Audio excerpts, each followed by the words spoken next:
Thank you very much, Mr. Speaker. When we talk about big issues in this chamber, when we talk about big issues on this floor, and we've done so a great deal over the last year and a half, I always try to put things into a historical context. I always like to try to find a quote from a president or prominent historical figure to describe the challenge that we're faced with on that day. And I searched through quotes that would seem appropriate for a day when the governor was going to propose a second budget without the first budget being completed. And as I saw what he was going to propose, a historic spending increase with historic tax increases, I thought, as opposed to a prominent historical figure, maybe we needed to look to one of the prominent philosophers of the 20th century for guidance on this particular situation.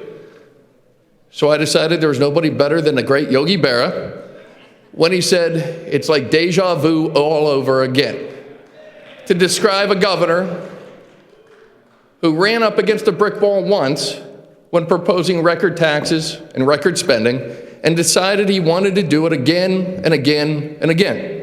Now, he didn't talk about his budget proposal today, as the Majority Appropriations Chairman alluded to. We didn't get any details in his budget speech, but the details are there, and the people of the state need to know what's contained within that budget proposal.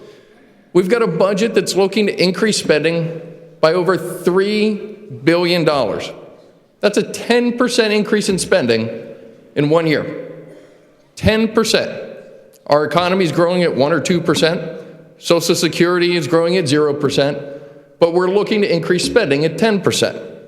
And more importantly, how do we pay for that increased spending? Well, from this governor's perspective, there is only one way to spend more money, and that's to take more money out of the taxpayers' pockets around this state.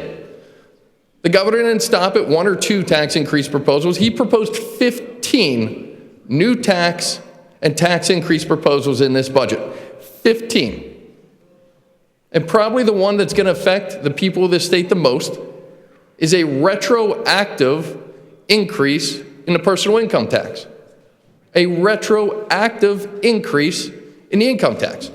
What does that mean for the people who are working for a living in this state? That means not only is the governor proposing to take more money out of your salary tomorrow and the next day and the week after that and the month after that, he's going to reach in to your piggy bank.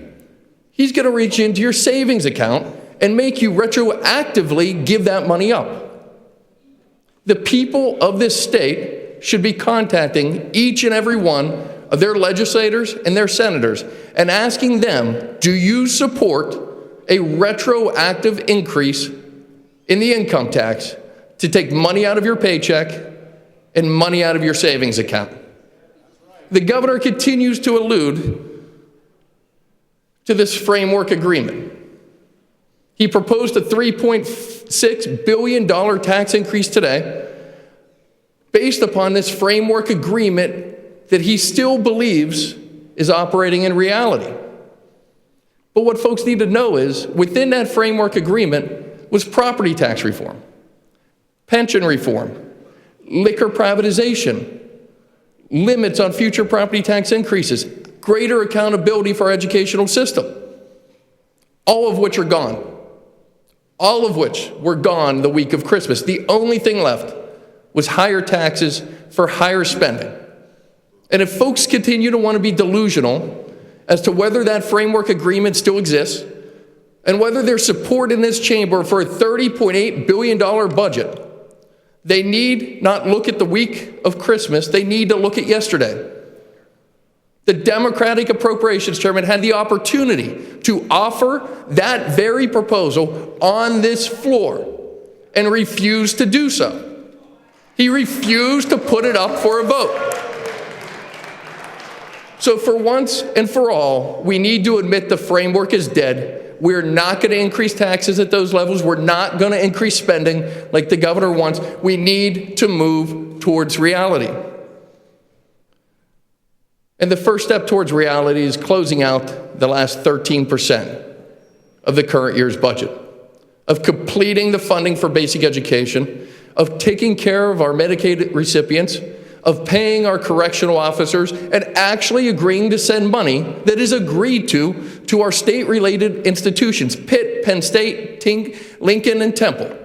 Those students are waiting for those dollars as they complete their second semester. There is no excuse for us not acting in a bipartisan manner to send those dollars out to those students and those families who desperately need it. As we look ahead to the challenges we're faced with, and as we look ahead to the challenges we've already faced over the last year, and as we think about the speech that the governor gave today, one that was perhaps better made for a campaign stop as opposed to a formal address before this General Assembly, I can't help but think of our past governors.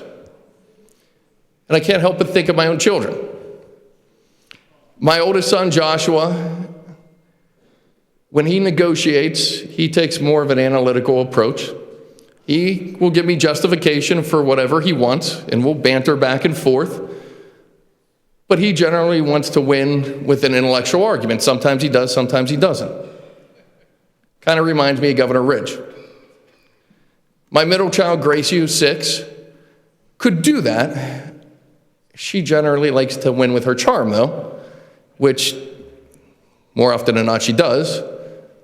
Kind of reminds me of Governor Rendell, who always won with charisma. But then I've got my 4-year-old.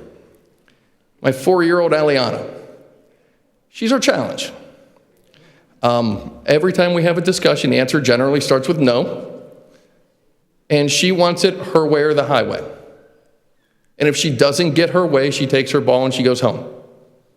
Or she lays down on the floor and cries. And we're constantly fighting back and forth about the stubbornness. Now, as I think about that today, and I think about the situation we're faced with, she's 4 years old. I have confidence she's going to grow out of it. I'm hopeful she's going to mature, and we're going to be able to work together. I have the same hope for this governor. Thank you.